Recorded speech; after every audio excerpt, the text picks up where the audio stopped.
we recording? Okay. Hi everyone. Let's go ahead and get started. Thanks for I guess come back for the second class of CSE 310H. Again, this is the second lecture of our class, and the second lecture is more or less about reviewing some of the basic concepts that you should already know. This includes some of the complexity notations that you might have learned from your previous classes. So there's only three main things I want to talk about today, forming direction. The first is the examples. I want to talk about some example to motivate why we care about analyzing algorithms and just show you how we want to do analysis. Then I will talk about the analysis frameworks, which some of you already know, and then I will give you some example in which you can participate online or offline, and then some notation, also topic notation. So big O notations, or big omega, big notation, and data notations. I might not be able to go over all the slides today, so I will just go through as many as I can, and then I will continue next class. So the first things that I want to show you is this algorithms. Does anybody know what this algorithm is trying to do? So if you look at it, what is the inputs, what is the outputs, and what does it do? Right? Can you guess what does it do? So if you're at home, if you're listening, or you're kind of looking at the video, you can pause here. But it turns out that this an algorithm that sort of takes in an array, A from 0 to n-1, and a target value k. So basically what this algorithm is going to do is that it's going to search for every single element, right, of the array until it finds k, right? And then once it finds k, then it's going to record the index corresponding to the location of k. And then it's going to return I, the index of k, if it finds k. Otherwise, it return -1 if it doesn't find k at all. So this is what the algorithm is doing. And it turns out that you probably already seen this. This is known as sequential search. So basically, the input, as I said, is the array and the integer k, or it could be some key. It doesn't have to be integer, but and then the output would be either the index, right, of the k of the elements k, or -1 if it's not in the matrix, or in the array.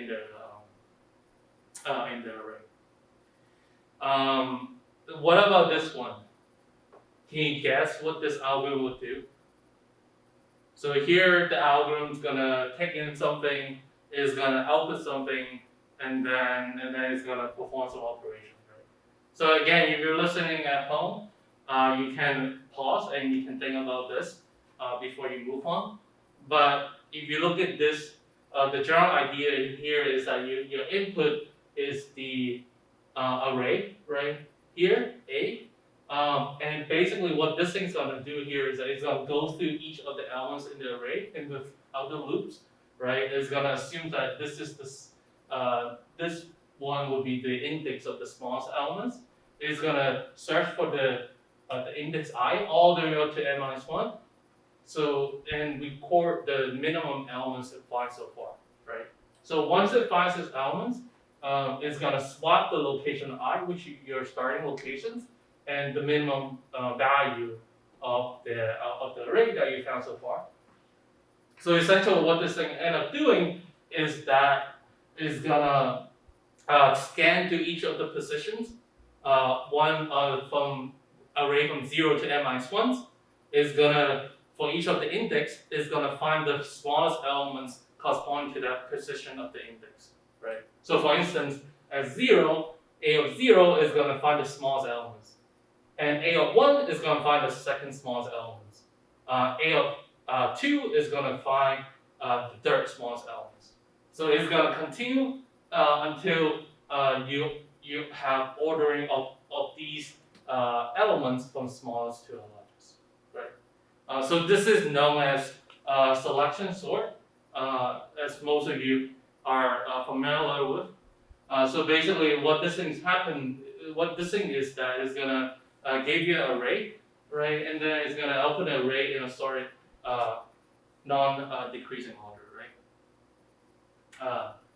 So the question that we try to tackle here, or at least that you have tried to tackle before, is that if I gave you these two algorithms, right, and I asked you, well, what is the running time and what's the input size? And basically, analyses going to be based on what we're going to talk about in this course, or something that you've seen before. So today is more about how we can analyze these algorithms and how we analyze the input size and the running time of these algorithms. In particularly, you can also think about well, most of you already know what the input and running time of these algorithms to begin with. But what about this algorithm, right? So this algorithm takes an input of n and it's find n factorial, right? So what is the input size of this one, and what is the running time of this one? So some of them is harder to, some algorithms easy to understand, and some algorithms going to be harder to analyze. At least if you're not familiar with the notations, right, or analysis frameworks. So in order to do this, we're going to look at something called the analysis framework, which is also covered in chapter 2 of the book. So essentially, this is something that you've seen before, and I'm going to tell you about it a bit more right now, just for your just to review your just refresh your knowledge. So what is this analysis framework? So there's two types of efficiency in general. One is time efficiency, is basic efficiencies. So as you know, time efficiency is about time complexity of the algorithms, right? So if I gave you like algorithms, I want you to know what's the running time, right? So our main focus in this course will typically looking at how fast does it run, does a particular algorithm runs, right? And that's the main that's one of the main goals in the class. The second thing that we're going to focus on is something called space efficiencies. So some of you might not already know, but this is also known as space complexity.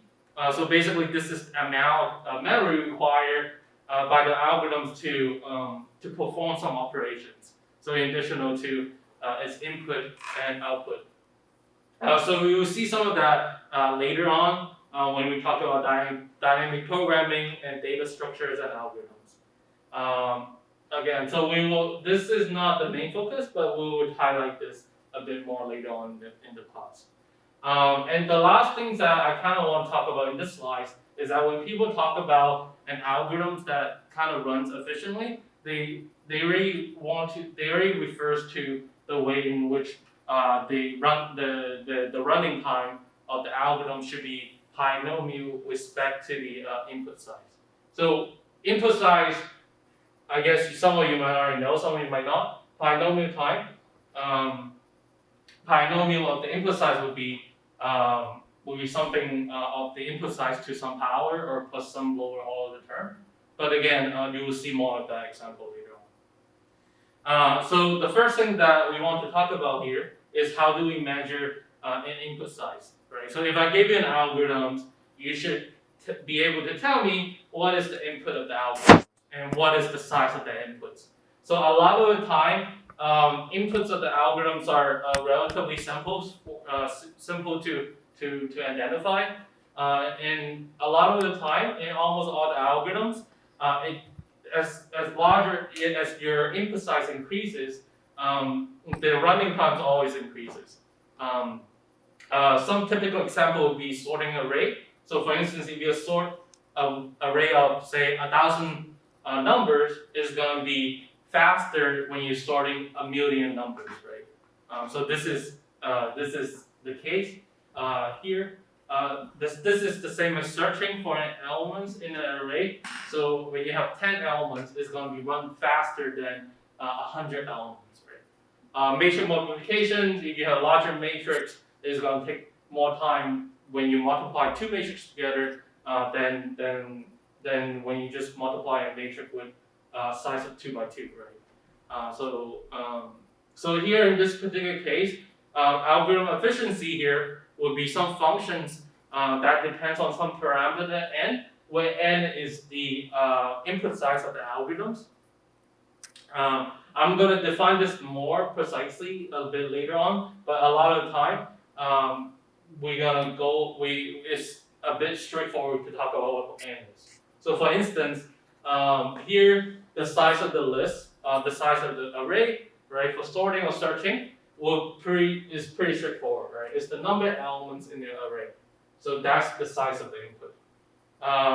And here's another example. You can look at the coefficient for evaluating polynomials. Suppose that you have this polynomial, right, and I want you to evaluate the value of polynomial of particular number, particular value x. So the representation will be the coefficient of these polynomials, right? So for instance, you have polynomial of order n, then you're gonna have a space to represent the coefficient of that matrix, of that polynomials.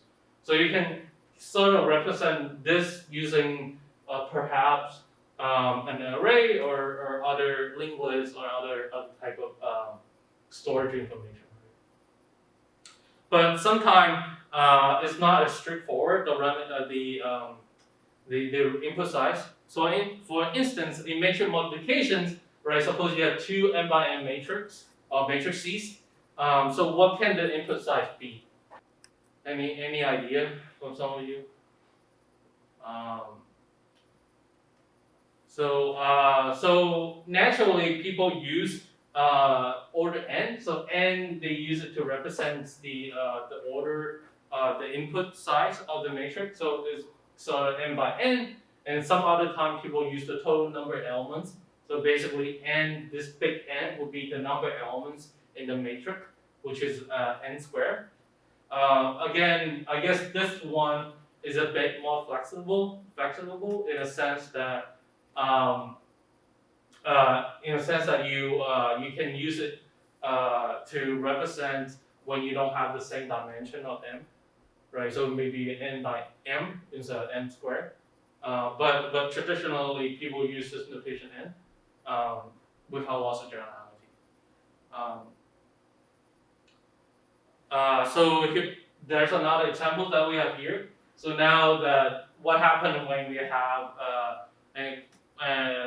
cases where the input is this n, right, like a numerical number n.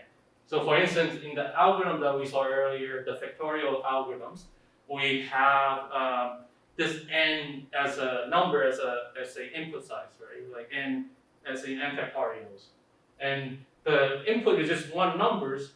So the question is, how do we represent input when we have just one single numbers? Well, the standard way of doing it is the number of bit you need to represent that numbers. So for instance, suppose that your input is n, right? It's the number n, and your algorithm is going to perform on n that depends on n. Then your running time will be with respect to the bit representations of that numbers, which we will be talking about a little bit later on. But the general idea is that when you have an algorithm that takes in a number, right, like a single number, then the representation side of that single numbers would be in terms of the bit required to represent the number itself, right? Hopefully that's clear to some of you. If not, let me know if you have any questions later on. So the second thing that I want to talk about now is, now that we have the input size, we need to figure out the running times of the algorithms, right? So again, as I said, running times of algorithms depends on the input size, but of course there's other natural natural way of measuring running times that might be different across different machines. For instance, you can think about maybe we can measure running time in terms of the second, milliseconds, minutes, or hours for you to perform this type of operation, right, for the particular algorithms. But the drawback of this approach is that it's machine dependence. So suppose that I'm running on this PC here, right? Then it might take a different it might have a different running time compared to when I run it on my Mac, right? On my Mac right here. So this is not a universal measure that we want to have. So instead, we want to have a more of a universal way to measure running times. Another possible approach is to count the number of times each algorithm's operation is executed, but that would be too much. So we ended up looking at something related to or connected to something called basic operations or simple operations under the RAM models. So I know some of you might not know this, but I'm going to go over what the RAM model is in the next slide. So what is the RAM model here? So the RAM model here is a random access machine. So basically, this is like a machine-independent algorithms that depends on the RAM models. So here in the RAM models, you have some basic operations. A lot of time you're gonna see like these 5 operations in most of the problem we'll be studying. The plus signs, the star multiplication sign, the minus signs, the equal signs, and the comparison sign. Equal sign is kind of comparison, but comparison also include greater than or less than or equal to. So we kind of, under this RAM model, we assume that each one of these operations gonna take a single time step, right? And then the general idea is that we want to count the number of times these basic operations gonna happen in your algorithms. Another thing you need to be cautious about that you don't want to count every single line of code. Like for instance, loops and subroutines are not simple operations, so don't count that when you do algorithmic analysis. The idea is that sorting is not a single step process, right? So for instance, it's gonna grow depends on it depends on the input size in general. So we don't want to use that. And then each memory gonna take exactly one time step, and a lot of time we kind of assume that we have as much memory as we need, but later on you might realize that we may not have that much. We're not going to talk about this, but we just assume that we have this RAM model in which we are operating on. So under the RAM model, we're going to measure the running time by counting the number of steps an algorithm takes on a given problem instance. So the number of steps here, I want to highlight is the number of steps of the most basic or simple operations that you want to count. So you don't want to count every single basic operation. You just want to identify one lines of code, or not one lines of code, but one particular operation that you spend that the algorithm spends the most time on. You will see some of the example later on, but here let me just give you a bit more formal way of looking at it again. So again, we count basic operations. So here the basic operation again would be the one that consumes the most time in your algorithm. So for instance, when you're sorting algorithms, right, comparison would be the most expensive operation a lot of the time. And another time, addition, subtraction, multiplication, and divisions would take the most times. A lot of the time, in some machine, multiplication is kind of faster, or division, or I guess not faster, it's the most expensive operation as well as divisions. But again, you just need to identify one of the most important operations, the most time consuming operation in the algorithms when you're counting the running times. So the time complexity at the end of the day is just basically the number of times the basic operation is executed on input of size n. So this is basically how we define time complexity in this case. So there's a couple of notes I want to highlight. The first is that you want to identify the most important operation. You don't want to identify every single things that the algorithm do. Like for instance, like you have some equal like assignment operations. You don't want to. You might not want to use that as a main operation if there are some other things that are being done in the algorithms. You will see some of the example in the next slide. So this is the first step. The second step is you want to figure out the number of times the basic operation is executed. So that's the main key part. And then the second note is for those of you that want to be more careful about identifying these operations. The basic operations must be somehow constant, right? So it doesn't depend on the input size. So for instance, adding two numbers, multiplying two numbers, it doesn't depend on input size. Loops, it depends on input size, right? So it depends how many times you want to run of the loops.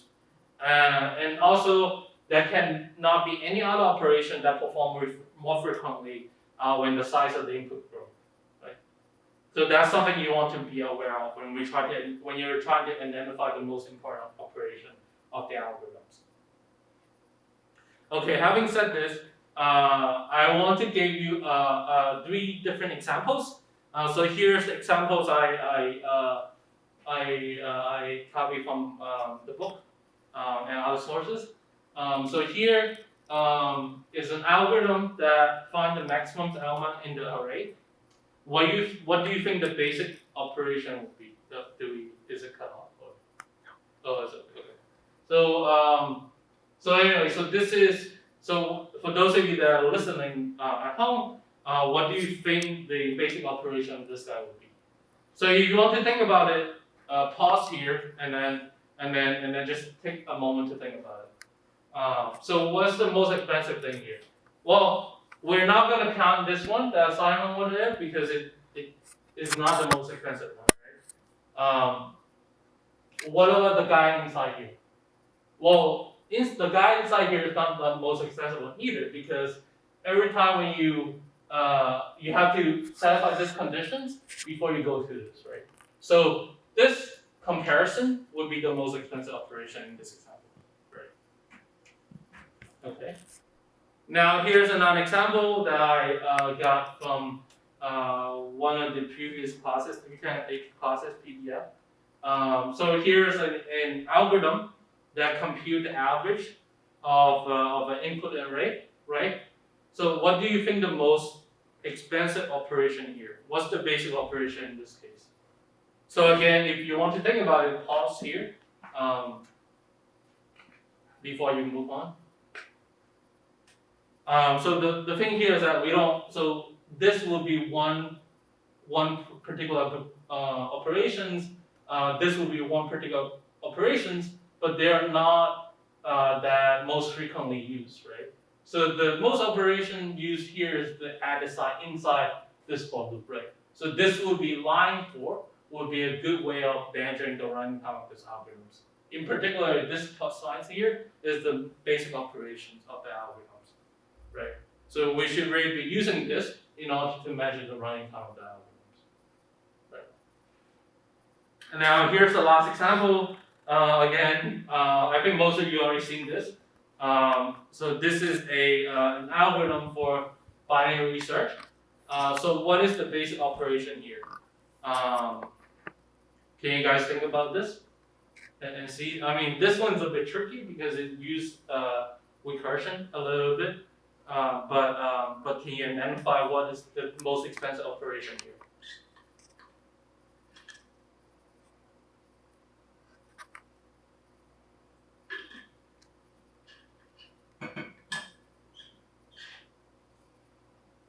Is assignments the most expensive operation? Is the minus sign the most expensive operation? Which one's the most expensive operation here? So it turns out that the comparisons would be the most expensive operation here, right? So why? Because comparison, which is more than any other operation that can be performed here. So here we say that the operation here would be comparison. So we have two. So hopefully we're kind of clear by now what is the basic operation of the of a particular algorithm. Now here's some application that the book gave. I just want to give you some highlight about this basic operations. Um,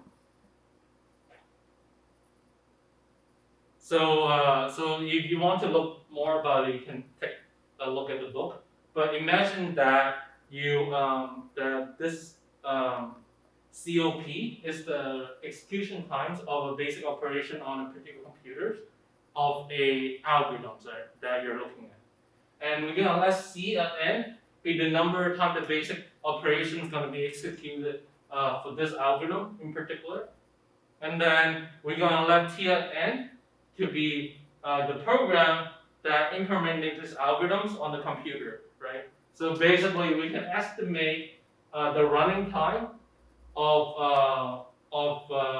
this algorithms in a particular machine to be then this COP times the number of time basic instruction or operation is going to be executed, right? Approximately. So for example, suppose that I have an algorithm, right, that require 1/2 n times n minus 1 operations. So how much longer would it take if we double this input size, right? So it turns out that we can do some very simple math analysis and show that the performance of the algorithm is roughly increased by a factor of 4, right? So for instance, if we do a simple math, then you can reduce it to 1/2 of n squared minus 1/2 of n, which is roughly 1/2 of n squared.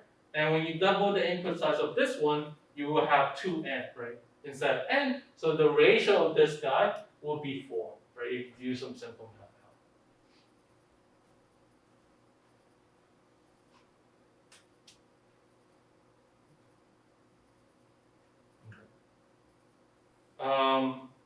Another thing that I want to highlight here is that the order of growth.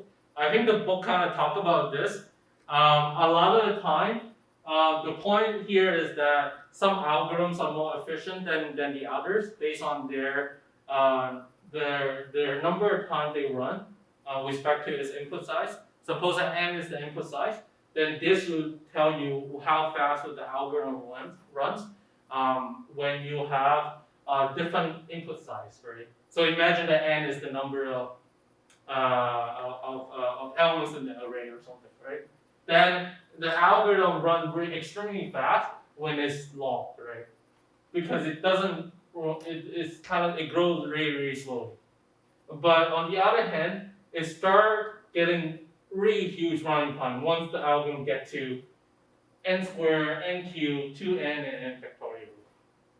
But in particularly, once you get to this level, the algorithm is still in Python time, but whether it can run efficiently is hard to say at this point, right? I mean, how are you running 10 to the 18 stuff on your computer? This is a bit hard to run.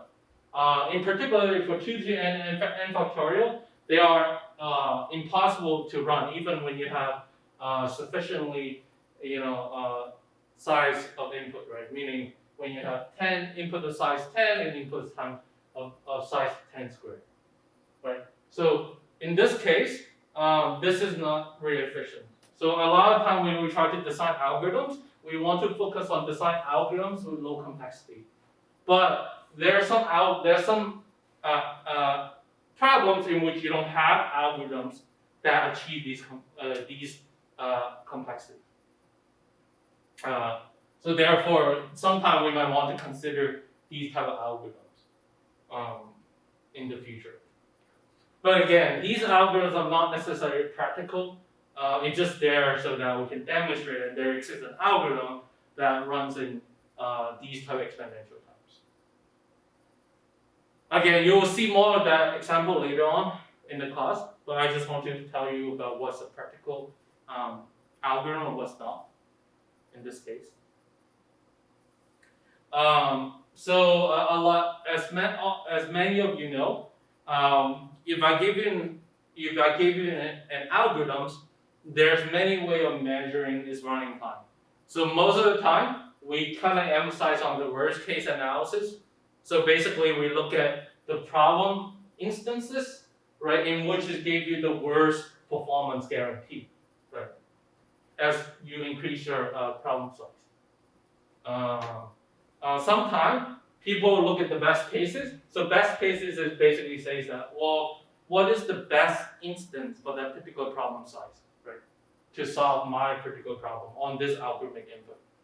And sometimes people look at average cases, so they average over all these possible input and look at the performance of the algorithms. But in this class, we're gonna kind of talk about the worst case analysis the most, but I will just briefly talk about them a bit more later on.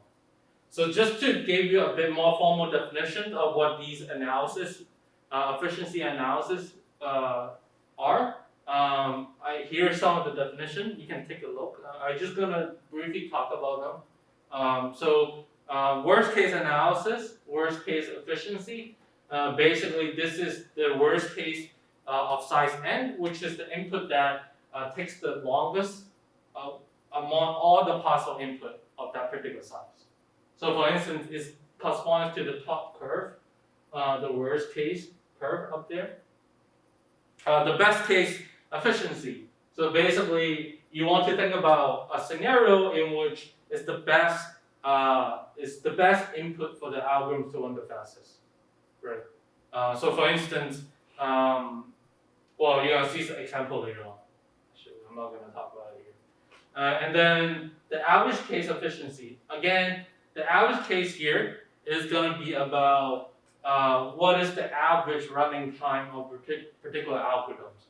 Again, we're not going to talk about it too much because a lot of time it assumes that your input going to follow some distributions or some assumption that say, okay, maybe some input going to come in with some probabilities and then some other input going to come in with some probabilities. The analysis are quite difficult, and a lot of the time people kind of only looking at worst case analysis efficiencies in most of the work that I've encountered so far. Going back to the two algorithms that we looked at the beginning of the class. So now can you identify the input size, and can you identify what will be the worst case and the best case runtime, and the instance that gave you the worst and the best case running time? Can you guys think about this? So for those of you who want to think about this, you can pause at home and then sort of look into it a bit more.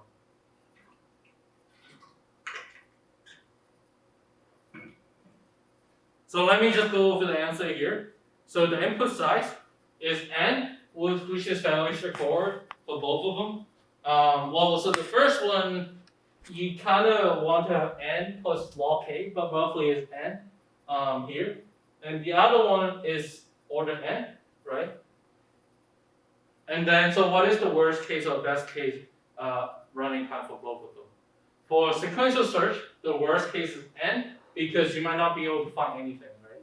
So that means that you have to go to everything in the array at least once, right? Or exactly once, I guess. You want to be more exact. So why is the best case is 1? Because the first elements could be up here in the first index, right? And therefore your best case is 1.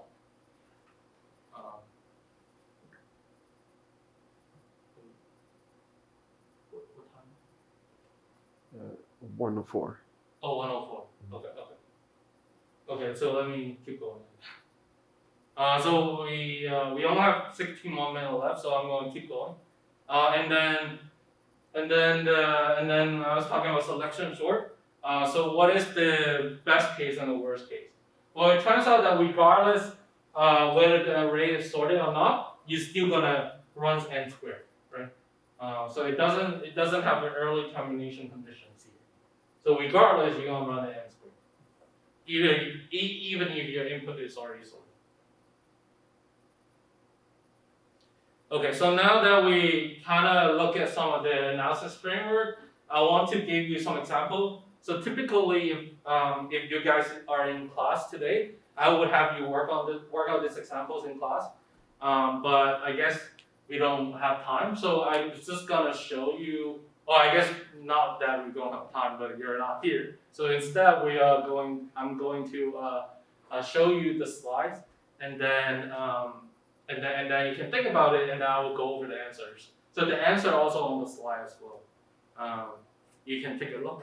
So the first examples, or I guess just to test your understanding, is for each of the algorithms, you can think about it, a originary algorithm that you can think about. You want to think about what is the size of the input, right, and its basic operations. So for instance, we have 4 problems here. Imagine that you want to compute the sum of n numbers, which you already know how to do. Imagine that you want to compute n factorial. Imagine that you want to find the largest elements in a list of n numbers. And imagine that you want to multiply 2 n-digit decimal integer together. Sorry.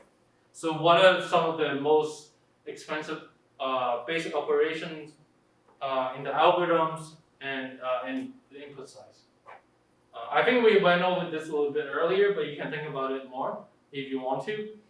So let me just go over them a bit more detail. So for A, the input size is n, and the additions would be the most basic operation, right? You can write a single line to loop and just loop everything, right? And just find the sum of n numbers. The second one is this n factorial. As I said, n is going to be served as an input to the algorithms. Then the number of bits of n's representation would be the representation size, and multiplication would be the most expensive operation, right? The basic operations here. C again is fairly straightforward. You have n number comparisons would be the most expensive operations, and finally D would be n and multiplication of 2 digits. So these are fairly straightforward. If you have any questions, let me know. Now, this is another one that we kind of did earlier. So for examples, suppose that you have each of the following functions. You want to indicate how much time the function's value will change if this argument is increased 3 times.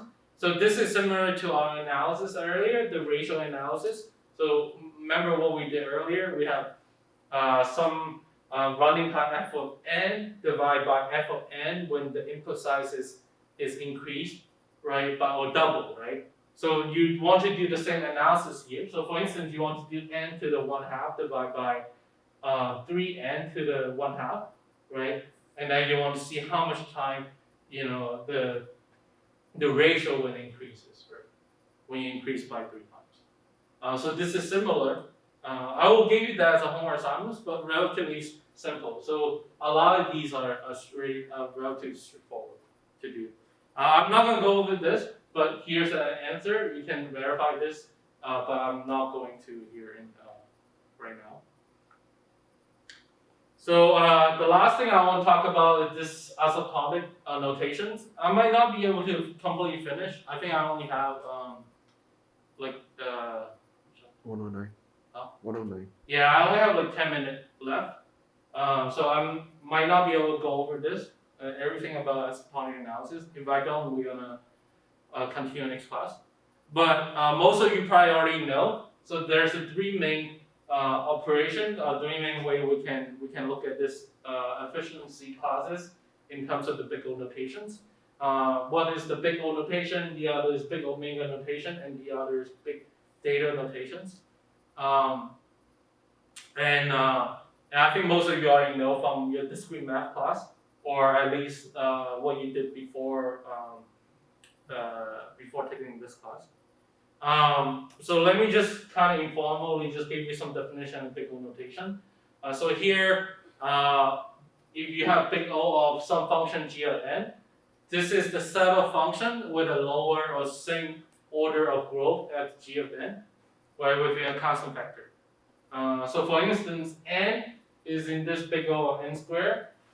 100n plus m is inside this n squared, and this guy is also inside this n squared, right? What is not is this guy, right? So nq what is growing much faster than n squared, right? So this is not in big O of that. This one is also not, because again, even though you have really large constants, it is still not asymptotically faster than this guy. And finally, this guy is not definitely, because you have n to the fourth, right? So these are some basic examples. So I also have some informal definition for omega and theta. So for omega, so if you look at omega g of n, this is the set of functions with a higher or the same order of growth of g of n. Again, this is within a constant multiple as n goes to infinity. Again, here are some of the examples which you might already know. So n to the q, as I said, is inside this big omega of n squared. This 1/2 of n is also in this big omega of n squared. And finally, this 100 to n is not in big omega n squared, right? So you can think of omega squared as like a lower bound, right? Like a lower asymptotic function compared to the one that you're looking. The last thing that people use is this theta, right? So theta is the set of functions with the same order of growth, right, as the as g of n within constants. So for instance, a particular example is that a of n squared is theta of n squared. Right. So I'm going to give you a more formal definition next, but here's just a general idea. I hope all of these review for you. I mean, you should know. If you're not, let me know, and you can take a look on the book. Take a look in the book. So a more formal definition of this big O notation. So as I said earlier, a function t of n is said to be big O of g of n if t of n is inside this big O n, right? Which is basically bounded above by some constants. Again, I'm gonna say that this t of n is in big O of g of n if there's a constant c where we multiply c by g of n. This c times g of n is greater than t of n for all n greater than initial n zero, right? So in order to show that t of n is in big O of g of n, you have to find this constant c, and also you have to find this n0, right? So that this condition is true. So for any combination of c and n0, then this must be true, right? So you just have to find there exists one c and n0 combination in order to show this is true. So this is like a graphical examples of this. Imagine this is n0, then essentially what's going to happen is that when g of n is a big O of, or if t of n is inside a big O of g of n, it means that for every single value beyond n0 forward, this function is also always up and bounding this t of n, right? So this is what this is. So here are some examples. So how do we show that n is in big O n squared?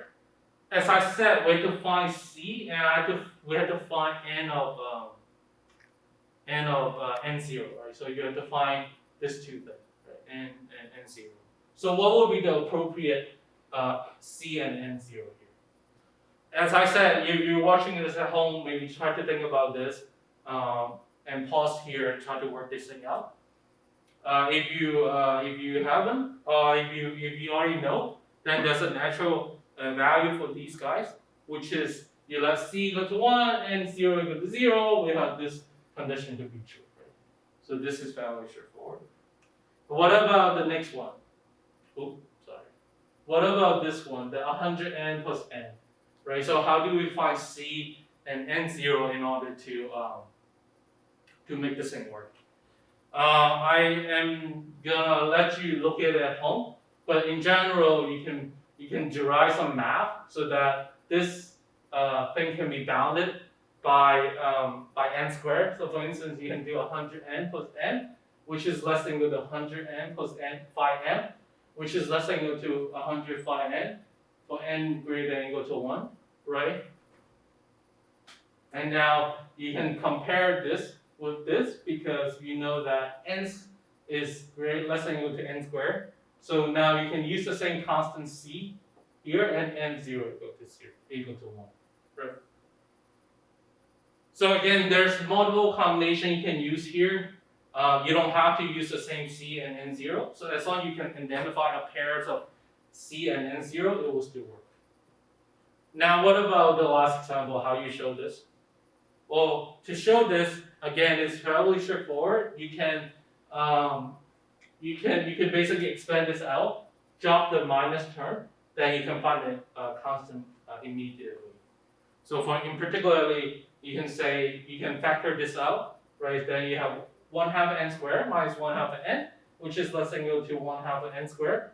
And in particularly, this is kind of true immediately, right? So now you can just set c to be 1/2 and n0 to be 0.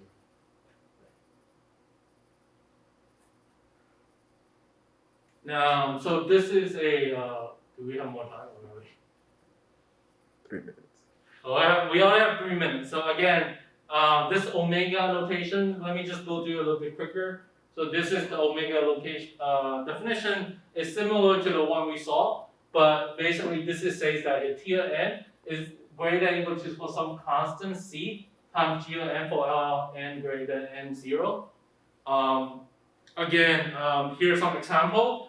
I was gonna try to do it in class, but well, we kind of running out of time. But let me just do the first one very quickly. So n to the cube is kind of how to show n to the cube is inside n squared. Again, this is you have to find c and n naught so that the top condition is true, right? So the basic idea is that you let c to be 1 and n naught to be 0, right? And then we have this condition to be true. How do we show that 1/2 n times n minus 1 is equal to n squared? Well, so you need to find the correct constants and the correct n0. Again, I'm not gonna do this too much. You can also factor this, and you can try to lower bound this using 1/4 of n squared. So here's the whole derivation, which I'm not gonna do. So first, you're gonna factor this out, and you can realize that you can multiply this one by 1/2 n because this is going to make this term larger, so they make the whole term smaller, right? And now you have this equal to this. Now, because you have n squared on both sides, you can factor it out, which you get 1/4 at the end. And you can pick c to be 1/4 and n0 to be 2 in order to make sure that this inequality is true. The last thing that I want to talk about is this data notation. Again, when I say something is a function is a data of g of n, that means that the function is bounded by above and below by this function g multiplied by some different constants. In particularly, that should be constant c1 and c2 that are different. That could be different. Well, if they're the same, then the Tn function is exactly equal to g of n, right? So c1 and c2, right, is bounded between some constant multiple of the function g of n for all n greater than or equal to n naught. So this is pretty much I want to talk about today. This is an example of how we show this 1/2 n is in this data of n squared. You can look at previous slides in order to derive this conditions. So I think this is it for the class today. If you have any questions or concerns, please let me know. That's it. Yeah, thanks.